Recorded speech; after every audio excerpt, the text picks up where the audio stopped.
र 350 रेडियोमा प्रत्यक्ष प्रसारण भइरहेको छ। यो कार्यक्रमलाई पक्कै पनि श्रोताहरूले मनन गरिसक्नु भएको।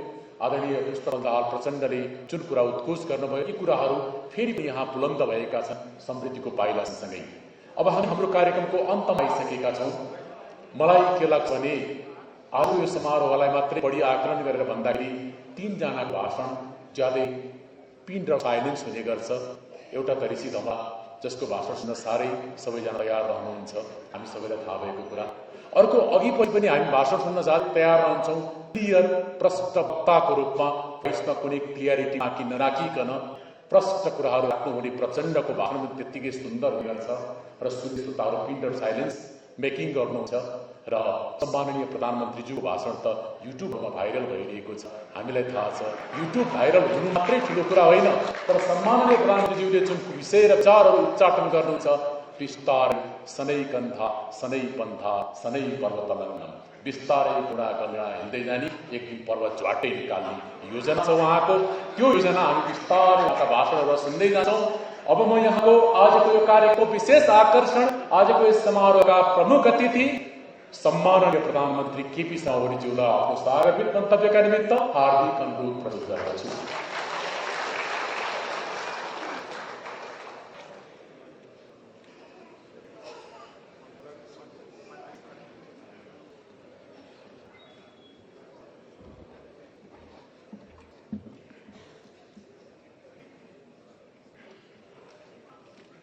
यस कार्यक्रमको अध्यक्षता गरिरहनुभएका रिप्रेस क्लब नेपालका अध्यक्ष ऋषि धमाजी, कार्यक्रमका विशिष्ट अतिथि पूर्व प्रधानमन्त्री, हालसम्म माओवादी केन्द्रीय अध्यक्ष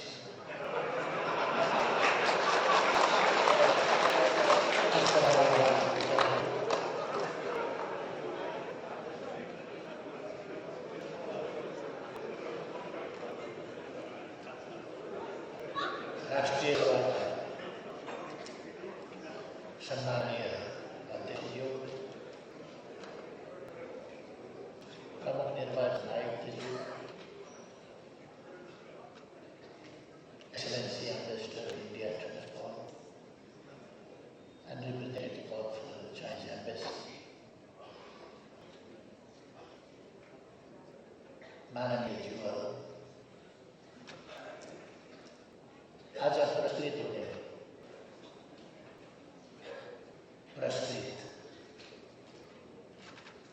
विभिन्न विधामा योगदान गर्ने साथीहरू र यस महत्त्वपूर्ण कार्यक्रममा उपस्थित सम्पूर्ण,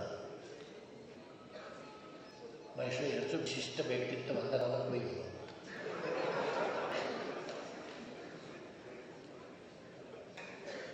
सोही विशिष्ट व्यक्तित्वहरू दाजुभाइ दिदीबहिनी,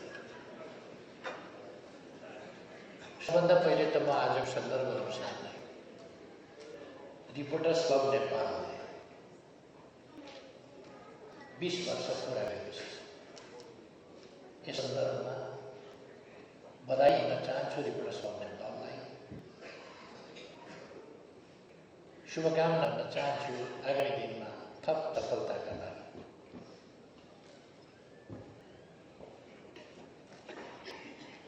अवश्य नै 20 वर्षको अवधि भनेको धेरै लामो होइन, तर यस छोटो अवधिमा पनि रिपोर्टर्स क्लबले राम्रा नराम्रा, अप्ठ्यारा सजिला, उतार चढाव अनेक कुरा देख्यो। आन्दोलन देख्यो, बन्द देख्यो, टियर ग्यास देख्यो, गोली चलेको देख्यो, अनेक देख्यो। तिनका समाचारहरू सम्प्रेषण र विश्लेषण गर्यो। कहिले कहिले किन ल्याएको होला भन्ने खालका मान्छे ल्यायो।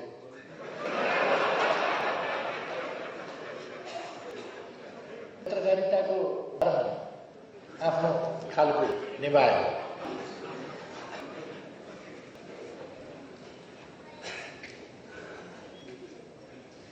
र उतार चढाव युक्त 20 वर्ष पार गर्दै सफलताका साथ यस बिन्दुमा आइपुग्यो र आज हामी 2 दशक पार गरेको पुरा गरेको र तेस्रो दशक प्रवेश गर्दै गएको।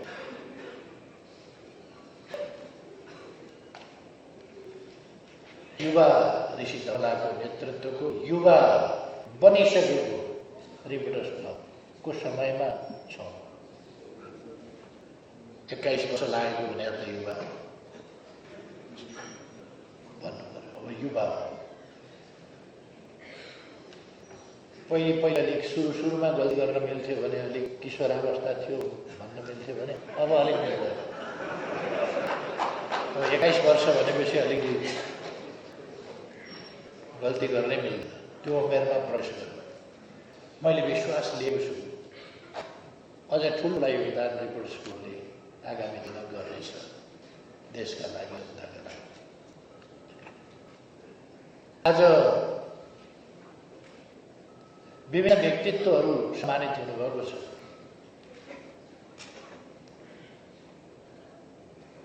सुभाष ढकाल,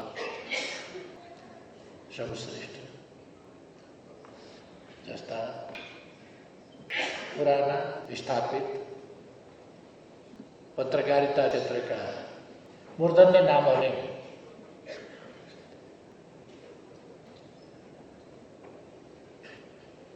शम्भु श्रेष्ठले मदन भण्डारी पुरस्कार पाउनुभएको छ।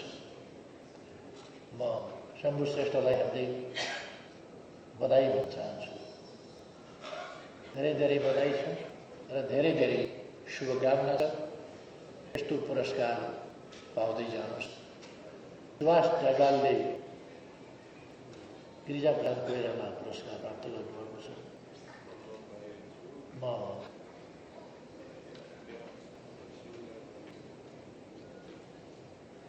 उहाँलाई बधाई भन्न चाहन्छु। आगामी दिनमा अझ ठुल्ठुला पुरस्कारहरू प्राप्त गर्दै जानुहोस्। अरू थुप्रै साथीहरूले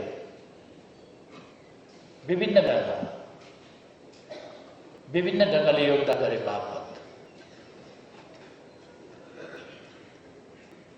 पुरस्कृत हुनुभएको छ, सम्मानित हुनुभएको छ। मैले विश्वास लिएको छु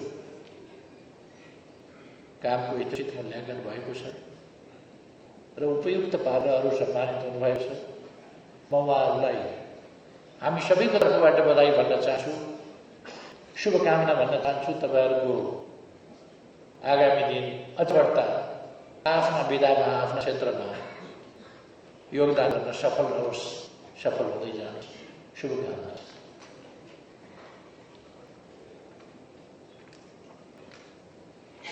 रिपोर्टर्स क्लबले 20 वर्ष पुरा गर्यो। आज 21 वर्ष प्रवेश गर्दैछ। मैं अघि नै भने उतार चढाव धेरै देखेर आयो। मभन्दा अगाडि पुष्पकमल दाहाल प्रचण्डजी आजका आवश्यकताहरूको सन्दर्भमा आज हामीले खेल्न पर्ने भूमिकाको सम्बन्धमा आज देशले के मागिरहेको छ, सबैले के मागिरहेको छ, देशका आवश्यकता के हुन्, सबैका आवश्यकता के हुन्, हाम्रा कामहरू के हुन्, हामी कुन बाटोमा जानुपर्छ। रिपोर्टर्स क्लबले आफ्नो स्मारिकामा समृद्धितर्फका हाम्रा पाइलाहरू शीर्षकमा नै यसरी राखेको छ, समृद्धितर्फका हाम्रा पाइला। अर्थात् अब हामी सिंगै देश एउटै पाइला लिएर अथवा एकै कदमका साथ अर्थात् एकतर्फ भएर विकास बाटोमा अगाडि बढ्छौँ, समृद्धि हासिल गर्छौँ र नेपाली जनतालाई सुखी जनता बन्न चाहन्छौँ। त्यसै कारण हामी भनेका छौँ समृद्ध नेपाल र सुखी नेपाल। बिना विकास समृद्धि हासिल हो सक्दैन। विकास एउटा क्षेत्रमा विकास भएर, एउटा विधामा विकास भएर देशको विकास हुँदैन। एउटा वर्ग वा एउटा समुदाय, एउटा भूगोल अथवा एउटा पेशा विशेषको अथवा एक भूगोलको, कुनै एक ठाउँको, एउटा क्षेत्रको, क्षेत्र विशेषको, भूगोल विशेषको, कतैको आंशिक विकासबाट देशको विकास सम्भव छैन। समग्र विकास हामीलाई चाहिन्छ र त्यसका निम्ति आज अनुकूल वातावरण छ। अनुकूल वातावरण बनेको छ।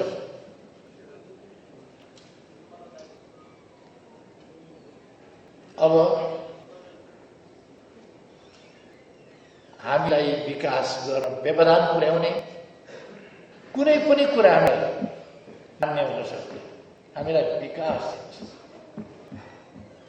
विकासमा बाधा पुर्याउने भ्रष्टाचार हामी सहँदैनौँ। म सरकारको नेतृत्व गरिरहेको प्रधानमन्त्रीको हिसाबले भन्न चाहन्छु, म धेरैपल्ट भनेको छु, भ्रष्टाचार गर्दिनँ, भ्रष्टाचार गर्न दिन, भ्रष्टाचार सहन, भ्रष्टाचार नियन्त्रण गर्छु र निर्मूलन गर्छु। मेरो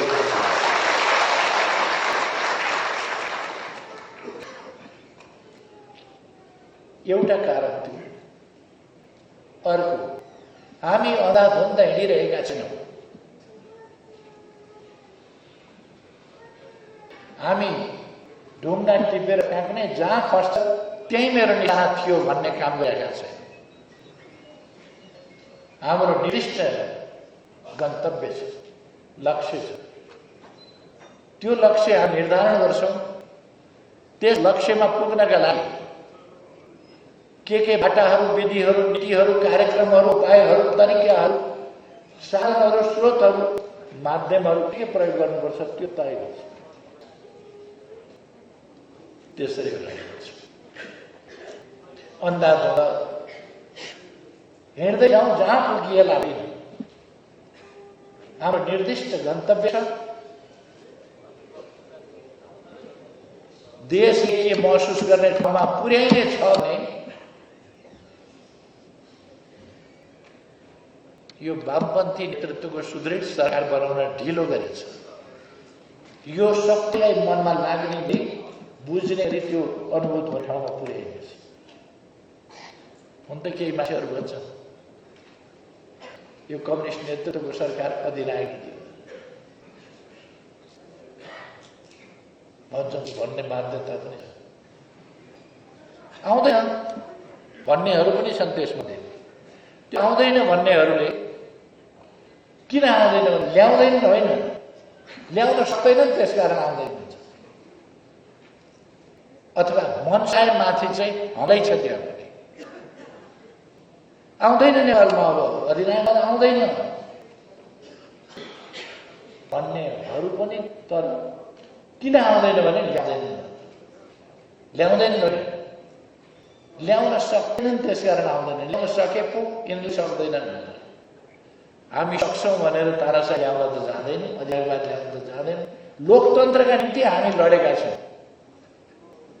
अर्को, हामी लोकतन्त्रका लागि वक्तृत्व कला प्रतियोगिताबाट आएका होइन, सङ्घर्षको मैदानबाट आएका हौँ।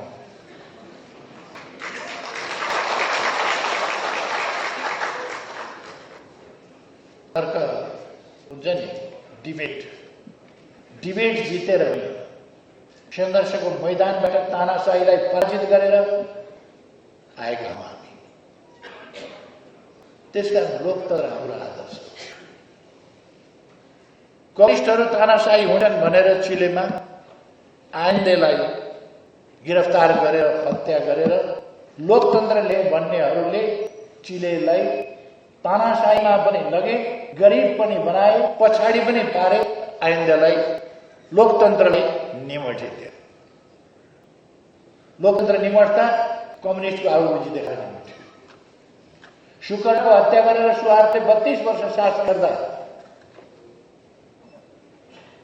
वामपन्थीले तानाशाही लाउँछ भनेर पछि हामीले सुन्यौँ, थाहा पायौँ, पढ्यौँ। चालकका श्रीमतीको नाम म्याडम 10% थियो। उद्योग खोल्न पर्यो भने पहिले 10% त्यहाँ बुझाउनु भने 10% सेयर दिनु म्याडम 10%।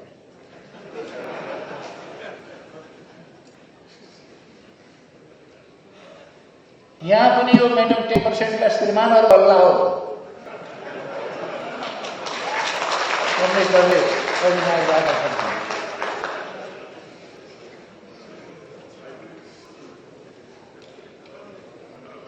यस्ता घटनाहरू हामीले दुनियाँमा देखेका छौँ। धेरै ठाउँमा हामीले देखेका छौँ। हामी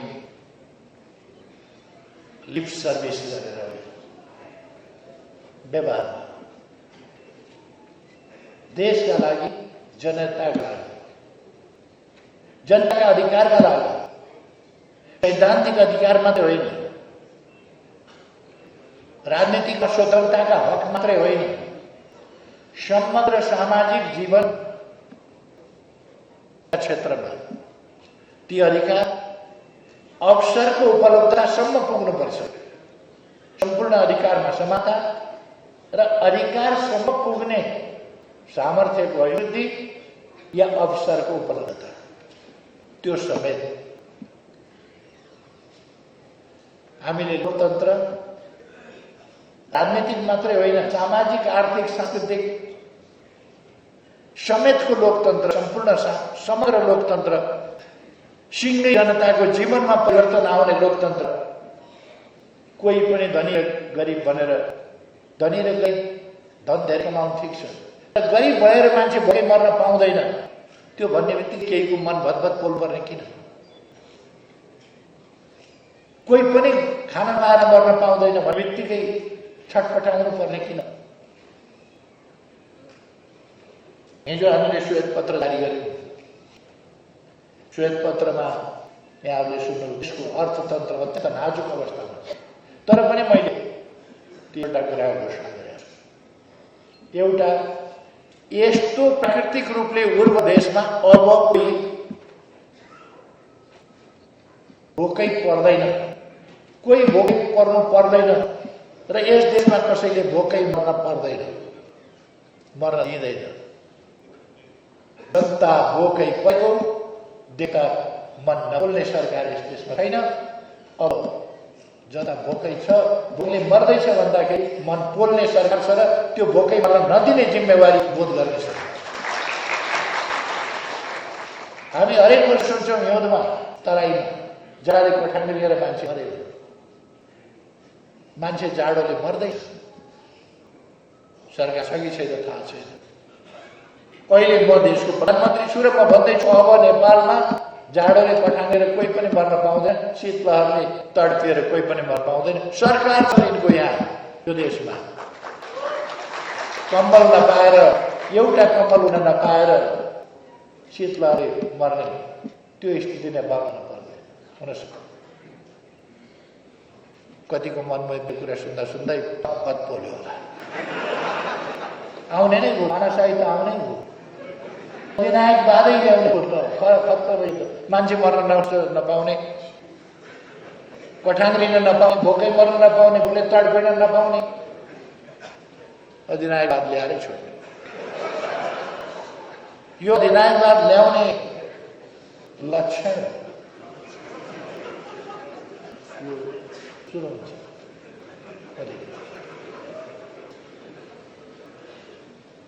अर्को मैले भनेको छु, सरकारी तर्फबाट होइन,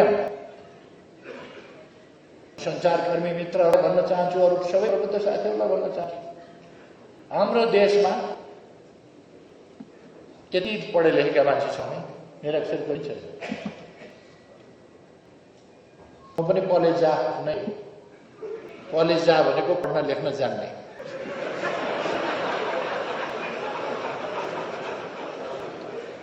उत्तरविन्न मान्छे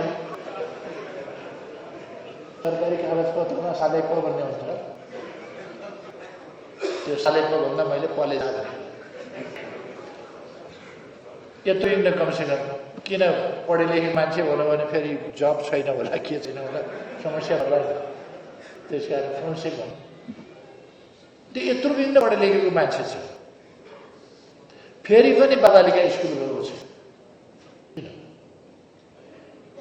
फेरि पनि केटाकेटी स्कुल भर्ना हुँदैन भर्ना गरेको ड्रप आउट हुन्छ किन गरिबी मात्र होइन दुर्गमता मात्र होइन अशिक्षा अचेतना पनि त्यहाँ छ माछापुछ्री गाविसमा 95-96% गाउँपालिकाको नामबाट थाहा हुन्छ कस्तो हो त्यो ठाउँ अन्नपूर्ण गाउँपालिकामा 96-97% भर्ना हुन्छ तर हाम्रा रौतहट र महोत्तरीमा त्यहाँ चाहिँ 32% भर्ना हुन्छ घर छेउमा स्कुल छ तर पढ्दैन त्यो चेतनाको कमीको कारणले त्यसकारण राष्ट्रिय अभियान किन चलाएन यो यसपल्ट मैले भनेको वैशाख 5 गते म पनि जान्छु तराईमा एउटा गरिबको बच्ची खोजेर म पनि भर्ना गराउँछु अरूले पनि भर्ना गराउनु कसरी हुँदैन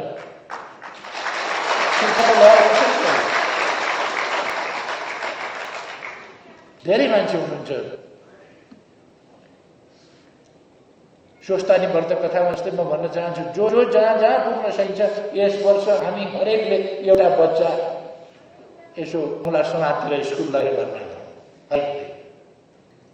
सबै पढाउन नसक्ने मात्रै छैन कोही पढाउन नसक्ने रहेछ भने कति मान्छे सक्नेछ हामी हेरेर त्यसको व्यवस्था अरू विभिन्न ढङ्गले गरौँला तर पहिले त भर्ना गरौँ हामीसँग 761 वटा सरकार छ पहिले जस्तो एउटा सरकार मात्र 761 वटा सरकार छ संघीय सरकार एउटा प्रादेशिक सरकार 7 वटा 8 भए 753 वटा स्थानीय सरकार गर्दा 761 वटा सरकार छ 36,000 मान्छे हामी त्यसमा काम गर्छौँ निर्वाचित जनप्रतिनिधि 36,000 यत्रो पत्रकार कोही कल बोकेका कोही कुची बोकेका कोही क्यामेरा बोकेका कोही स्टिल क्यामेरा कोही मुभी क्यामेरा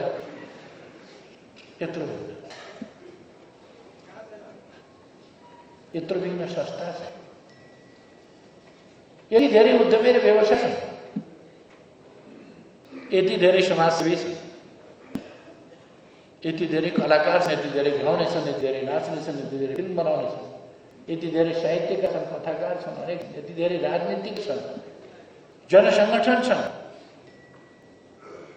विभिन्न पेशागत सङ्गठनहरू छन् किन क्याम्पेन चल्छ त्यसैले म आग्रह गर्न चाहन्छु हाम्रो बानी नेगेटिभ कुरा खोजेर हिँडेर नेगेटिभ टिप्पणी गर्ने चाहिँ त भयो तर सकारात्मक कामको अभियानलाई अगाडि बढाउने आफ्नो ठाउँबाट कामलाई अगाडि बढाउने त्यो बानी गर्नु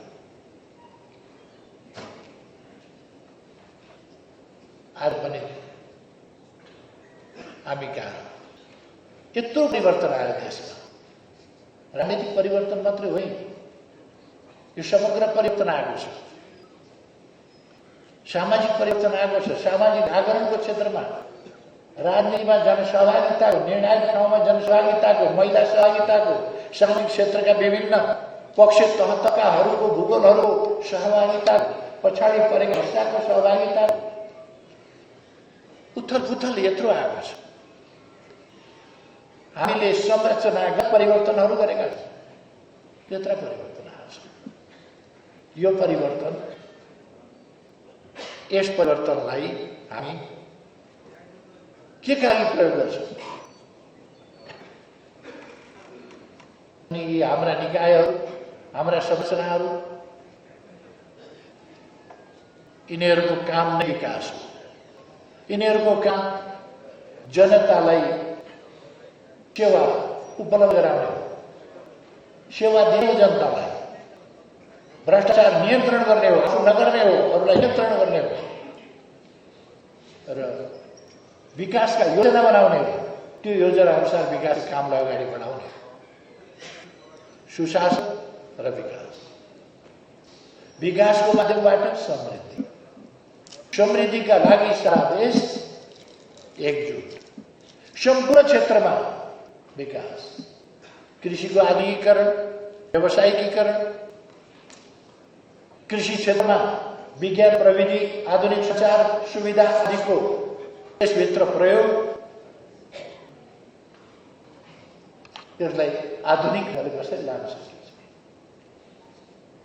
यस दिशामा उद्योगहरू स्थापना गर्नु, सानादेखि ठुलासम्म उद्योगहरू, लघु, साना, मझौला, घरेलु, अलिक ठुलादेखि लिएर उद्योगहरूसम्म।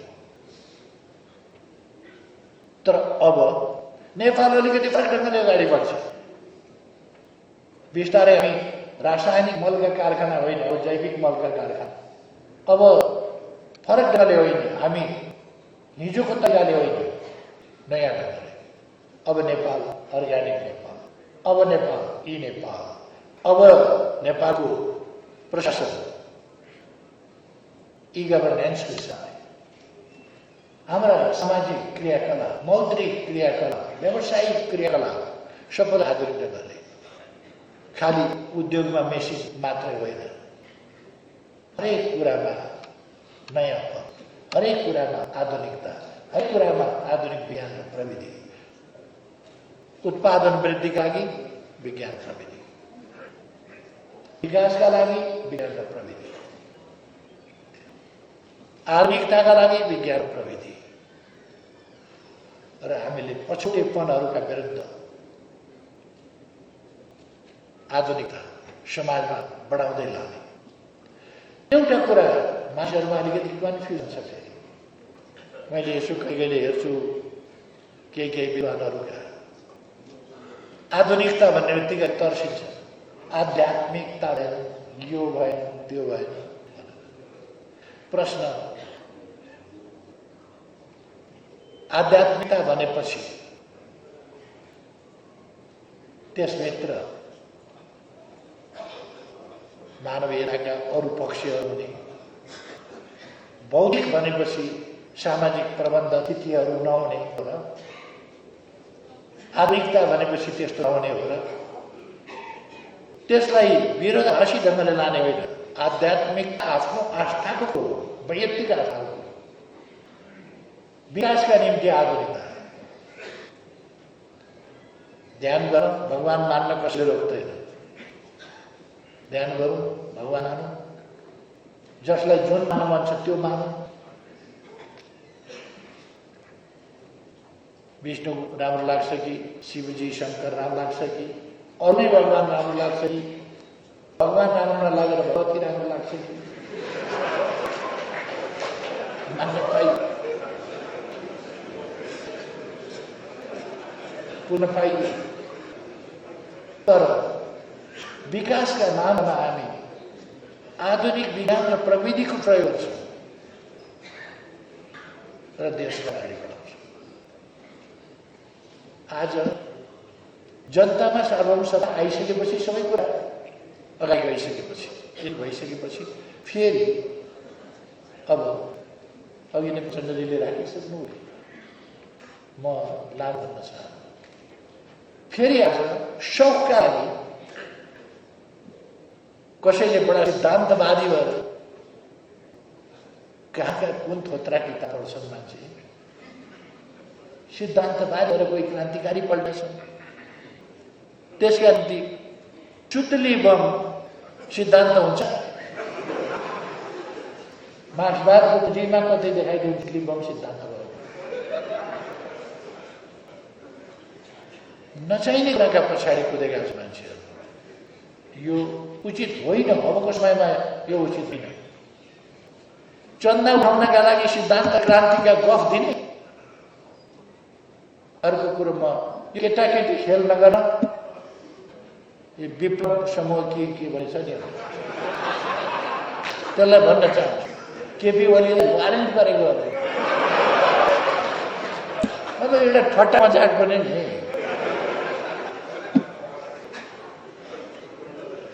उहाँ मदन कृष्ण हरिवंशजीहरूसँग आएदेखि हुन्छ बरु त्यहाँ म पनि सिफारिस गरिदिन्छु।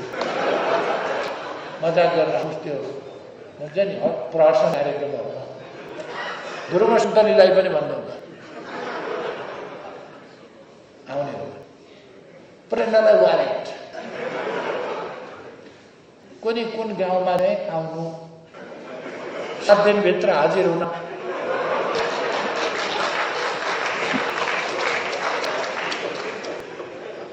म विप्लवलाई यस प्रकारका राजनीतिक मजाकहरू नगर्न सुझाव दिन चाहन्छु। अलिक बढाउनु क्या।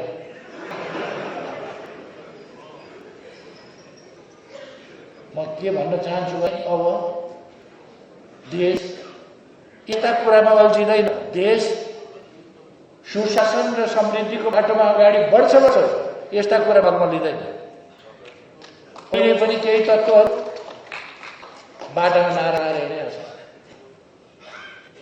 फलाना फलाना विदेशी फलाना फलानाको यो देश साम्प्रदायिकताको विष छरेर नेपाली मान्छे, नेपाली टाउको, नेपाली मुख विदेशीका यहाँबाट निस्किनु कति दुःख लाग्दो कुरा। नेपाललाई विभाजित गर्ने, नेपालमा साम्प्रदायिकताको कलुषित भावना रोक्ने त्यस प्रकारका कुराहरू त्यो उचित होइन। त्यसकारण भन्न चाहन्छु हामी विविधतामा छौँ। हाम्रो देश विविध जातिहरूबाट, विविध भाषाभाषीहरूबाट भौगोलिक विविधता सहित बनेको देश छ र हामी यस देशका विविध जातका, विविध भाषाभाषी बोल्ने, हामी विभिन्न पेसाका जनता मिलेर देश बनाउन चाहन्छौँ, समृद्ध बनाउन चाहन्छौँ, शान्तिपूर्ण देश बनाउन चाहन्छौँ र दुनियाँका अगाडि नहेपिएर ठाडो गरेर हिँड्न चाहन्छौँ। अनि यो हुन नदिनलाई, यो हुन नदिन। हिजो ठिक थियो, अलिकति कहिले के बुझ्न सकिन्छ भने जुवाडेहरू बसेर थालमा च्याखे राख्थ्यो खुद्रा। माओवादीले जनयुद्ध भनेको थियो, सरकारले के भनेको थियो, त्यस्तोमा दुईवटा अलिकति खाल चलेका बेला च्याखे राख्ने एउटा कुरा हुन्थ्यो। खाल उठिसक्यो फेरि च्याखेहरू चाहिँ खुद्रा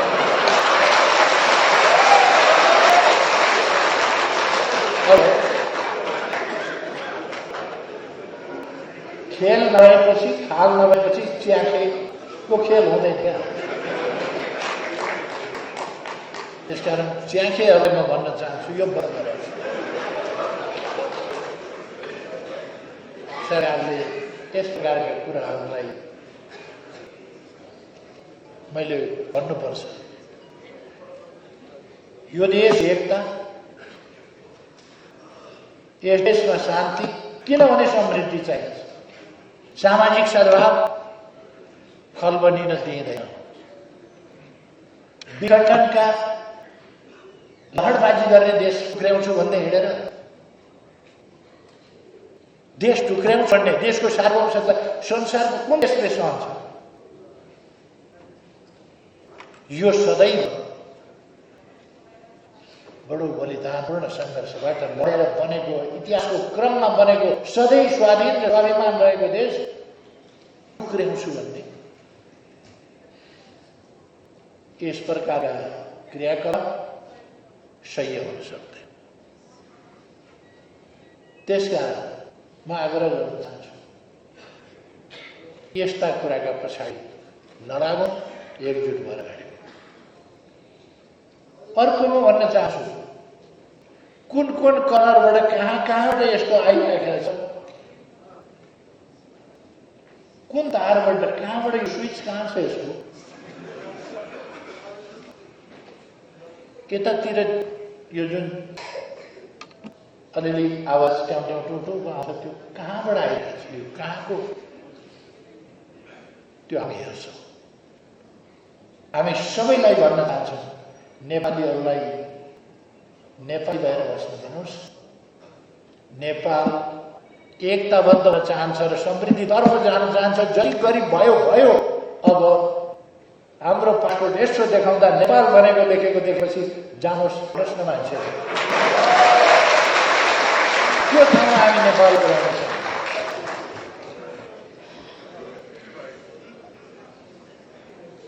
नेपाल पासपोर्ट होल्डर त्यो आज के हुन्छ त्यही हुर्मतमा हामी सधैँ बस्ने त्यो हुन सक्दैन। हामी एकजुट भएर अब विकास बाटोमा लाग्छौँ। हाम्रा छिमेकीहरू हाम्रो एकताबद्ध विकासका प्रयासहरू यसमा सहयात्री हुन तयार छ। त्यसकारण म छिटै भारत भ्रमणमा जाँदैछु। भारत भ्रमणमा जाँदैछु। भारत नेपालसँग मिलेर हामी एकबद्ध भएर विकास बाटोमा यात्रा गर्छौँ।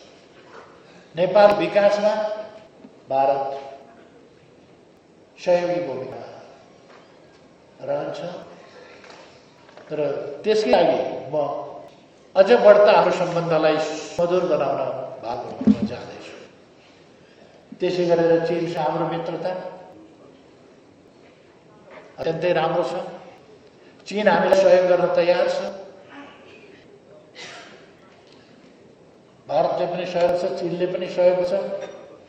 हामी सिङ्गै नेपाल हाम्रा छिमेकीहरूसँग मिलेर अगाडि बढ्छौँ, सहकार्य गरेर अगाडि बढ्छौँ र अचम्म लाग्दो गरी विकासको गतिलाई हामी तीव्रता दिन्छौँ। होइन भने दिगो विकास लक्ष्य हामी पुरा गर्न सक्दैनौँ। होइन भने हामीले 3 वर्षमा अब अल्प विकसितबाट कम विकसितबाट विकासशील देशमा स्तरोन्नति हुन सक्छ। हामी अहिले अत्यन्तै डरलाग्दो व्यापार घाटामा छौँ। डरलाग्दो 7 रुपियाँको सामान बेच्छौँ, हामी 93 रुपियाँको किन्छौँ। विचार गरौँ के हाल्छ? कहाँबाट किन्छौँ? हामी बेच्छौँ 7 रुपियाँको, किन्छौँ 93 रुपियाँ। कहाँबाट? त्यही कारण यो अङ्क इतिहासमा सबभन्दा नकारात्मक बिन्दुमा पुगेको अङ्क हो।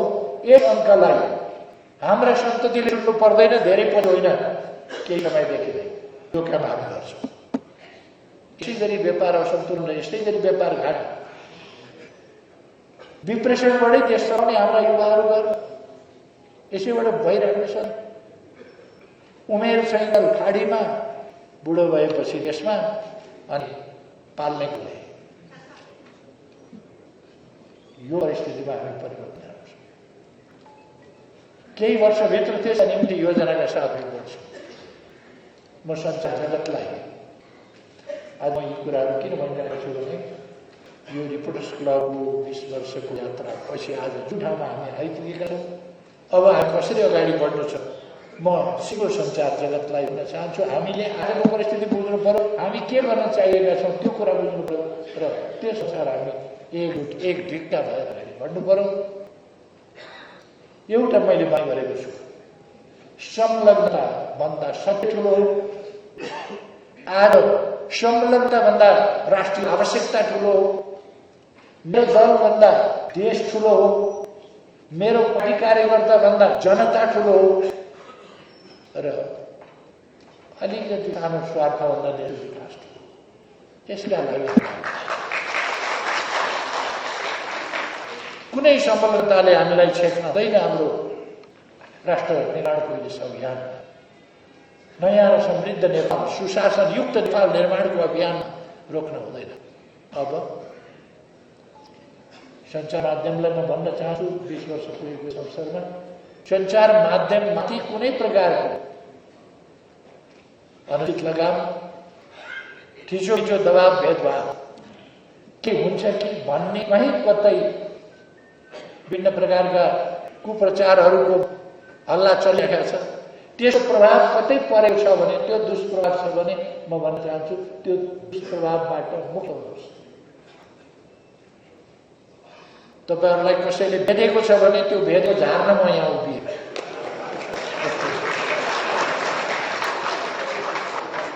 भेदे हुन सक्छ कसैले, भेदेको ओरेको तर ढुक्क हुनुहोस्, कुनै भेदको पछाडि त फस्ने काम छैन। हामी लोकतन्त्रमा छौँ, लोकतन्त्र कसैले खोज्न सक्दैन।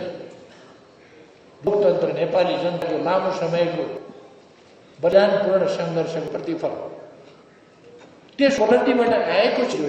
यो कुनै ख्याल ठट्टा होइन।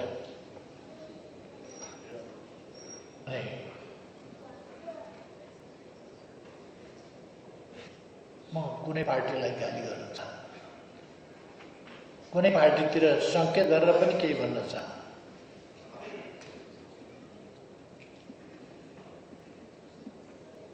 भनेर आवश्यक जस्तो पनि मान्दैन। त्यसमाथि आजको समय त झर्त्यो भन्ने कुरै होइन। कति भन्छु भने कुनै प्रकारको भ्रम नरहोस्। स्वतन्त्रताका हकहरू, प्रेस स्वतन्त्रता, वाक स्वतन्त्रता, प्रकाशन स्वतन्त्रता, मुभमेन्टका गतिविधिका स्वतन्त्रता, पेसा व्यवसाय छाड्ने स्वतन्त्रता लगायतका ILO 169 त्यसले भनेका हकहरू संविधानले मौलिक हक भनेर तोकेका धारा 16 देखि 48 सम्मका, त्यसमध्ये 47 र 48 त समावधिले यसका निम्ति होला सङ्करमणकालीन, अरू बाँकी 31 वटा धारा त्यसका निम्ति कानुन बनाइसक्नु पर्ने कुरा। अहिले यो सरकार यस्तो अवस्थामा छ, न कानुन बनेको छ, के पनि छैन। अब बनाउनु पर्ने छ। प्रदेश सरकार 7 वटा बनाइए, न बस्ने ठाउँ छ, कहीँ खरदार फेटेर मुख्यमन्त्री राख्नु परेको छ। खरदारको कुर्सी बसेर अब मुख्यमन्त्री त ठुलो मान्छे हो जस्तो राख्नु पर्यो, मन्त्री राख्नु पर्यो। चाहिएको मन्त्री छ, बनाउनु पर्ने छ, तर मन्त्री बनाऊ भने बसाउने ठाउँ छ, त्यस कारण बनाउन सकिँदैन। अर्थात् कहाँ जाँदैछौँ भने पनि टुङ्गो छैन, केही को छैन। त्यस अवस्थाबाट हामी अहिले यहाँ छौँ। अब सम्पूर्ण कार्य गर्नुपर्छ। संरचनागत निर्माणका कुरादेखि लिएर तमाम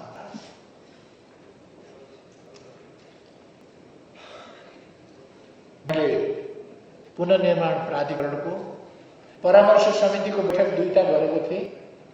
म हटेपछि बैठक भएको रहन्छ। भोलि बेलुका 5 बजे बस्दैछ। फेरि म फर्केर आएँ, अब बस्दैछ।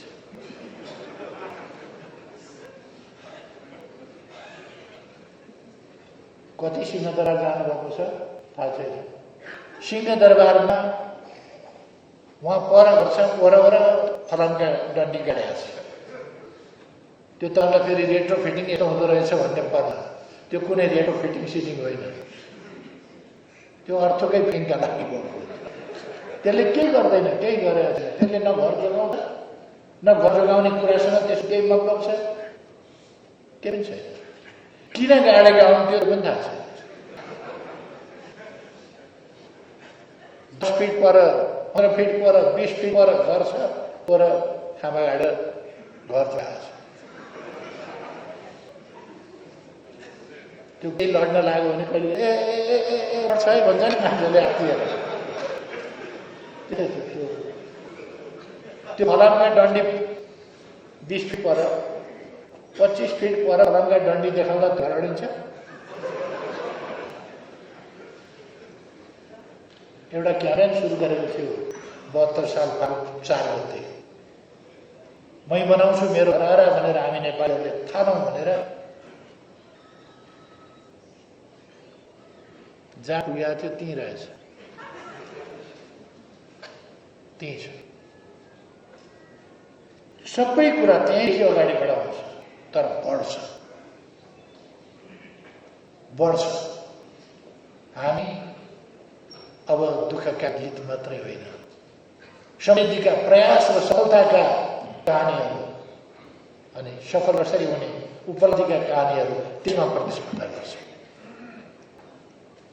यस कुरामा सञ्चालक सजग भएर लाग्नेछ मैले विश्वास लिएको छु। म साथीहरूलाई सबैलाई धन्यवाद भन्न चाहन्छु। फेरि एकपल्ट पुरस्कृत व्यक्तित्वहरू सबैलाई धेरै धेरै बधाई र शुभकामना भन्न चाहन्छु। रिस गमालालाई बधाई भन्न चाहन्छु। उहाँको प्रयासमा फेरि धेरै काम गर्नु छ।